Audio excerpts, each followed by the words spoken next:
जिल्ह्यामध्ये मोठ्या प्रमाणात झालेल्या अतिवृष्टीमुळे सोयाबीन पिकाची मोठी नासाडी झाली आहे. यावरच बोलण्यासाठी आपल्यासोबत शेतकरी आहे. जे यशोदा नदी काठावरील जी शेतीचे नुकसान झाले आहे, काय सांगाल? शेतीचं मोठं नुकसान झालं. जवळपास 7 पूर मोठे झालेले आहे, 5 पूर लहान. पूर्ण सोयाबीनची परिस्थिती पहा तुम्ही, की म्हणजे पाण्यामुळे पिवळे पडले, शेंगा भरल्या नाही. तर का करणार शेतकरी, असा विचार आहे सगळा. तर शासन का करणार याच्याकडे आता लक्ष आहे शेतकऱ्याचं सर्व. तुम्ही काय सांगाल, कशा पद्धतीनं नुकसान मोठ्या प्रमाणात शेतकऱ्याचं झालंय? यावर्षी अतिवृष्टीनं सर्व शेतकऱ्यांना पागल केलेलं आहे आणि एवढी अतिवृष्टी अजूनपर्यंत आम्ही तर पाहिली नाही. सोयाबीनचं एवढं नुकसान झालं आहे का सुरुवातीला एलोमोजेकनं सोयाबीन पूर्ण विध्वस्त केलं आहे. त्याच्यानंतर हे महापूर आला आहे. त्या महापुरामध्ये सोयाबीन असं खरडून गेलेलं आहे. खरडून त्याच्या शेंगासुद्धा गळल्या आहे, काहीला शेंगा नाही लागलेल्या आहे, पिवळं विसाळ पडलेला आहे. आणि असं खरडून गेल्यावर त्या त्या शेतकऱ्याच्या त्या शेतात खरडून गेल्यावर मातीचं खूप नुकसान झालं आहे, बांधं फुटली आहे. अशा वेळेस हे नुकसान आणि परत त्याला त्या शेतीचं डागडूग करायसाठी पुन्हा खर्च येतो, ते सुद्धा नुकसान. शेतकऱ्यांना करायचं का? आणि शासन म्हणतात का आम्ही प्रत्येक ठिकाणी सर्वे करायला अधिकारी, कर्मचारी पाठवलेले आहे आणि इथं काही लक्ष द्यायला कोणी तयार नाही आहे. शासनानं त्वरित पंचनामे करावे आणि योग्य मोबदला शासनानं त्वरित द्यावा, असं आम्हा शेतकऱ्यांची मागणी आहे. दुबार तिबार पेरणी झाली, काही ठिकाणी दुबार झाली, काही ठिकाणी तिबार झाली. अशातही पुरानं पूर्ण वाहून गेलाय. काय सांगा? ही थातूर मातूर चौकशी शासनाकडून करण्यात येते, याच्यात काही शेतकऱ्यांचं समाधान होत नाही.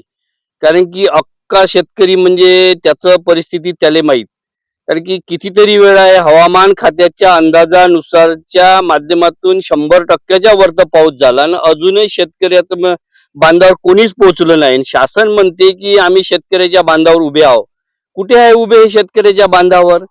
आणि एवढी परिस्थिती नाजूक आहे, कापसापेक्षा सोयाबीनची परीक्षा खूपच नाजूक आहे. कारण की याला रोगराई खूप आली, एलोमोजॅक आहे, तुमचा चारकोल रॉट नावाचा रोग आहे आणि अतिवृष्टी भयंकरच आहे. त्यांनी काय करावं याच्या समोर? त्याचं शिक्षण आहे पुरायचं, त्याचं काय म्हणते त्याचा आता समोर दिवाळी आहे, त्यांच्याजवळ पैसा नाही.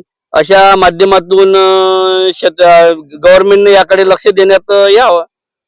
काय सांगाल? लावलेला खर्च निघण्याची स्थिती नाही, अशा पद्धतीत शेतकरी आता आहे. काय सांगाल?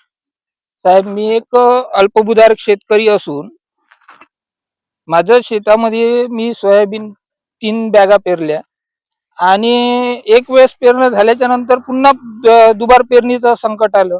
दुबार पेरणी केली, आता तिसरं संकट एलोमोजॅक तयार झालेलं आहे आणि त्याच्यामध्ये महापुराने ते एवढं खरडून गेली जमीन की आता मी उन्हाळ्यात काय पेरायचं आणि कशी काय त्याची व्यवस्था करायची, तर त्याच्यासाठी माझ्यापाशी ना पैसा आहे ना काही आहे. आता गव्हर्नमेंटनी धर्माचा हे देश सोडून अगोदर शेतकऱ्यांना काय लगेच मदत करता येईल याची व्यवस्था करून त्या शेतकऱ्यांना कसा दिलासा देता येईल. नाहीतर मग आहे गळ्यात फास आणि नंतर मग वाजवा आणि कफन बांधून त्यांना जमिनीत पुरवा. याच्याशिवाय शेतकऱ्यापाशी मार्ग दुसरा कोणताच उरलेला नाही. म्हणून माझी अशी विनंती आहे की आमचे मुख्यमंत्री, 2 उपमुख्यमंत्री यांनी धर्मांतरांचा विषय बाजूला ठेवावा आणि अगोदर शेतकऱ्यांना मदत करून त्यांना पूर्तता करावी. नक्कीच जो समाजामधील भांडणं जे आहेत, समाजामध्ये जे लागले गेलेले जे भांडणं आहेत ते नंतर सोडवा आणि आधी शेतकऱ्यांच्या समस्यांकडे बघा, असं आवाहन या शेतकऱ्यांनी केलं आहे. नरेंद्र मोदी न्यूज 18 लोकमत, वर्धा.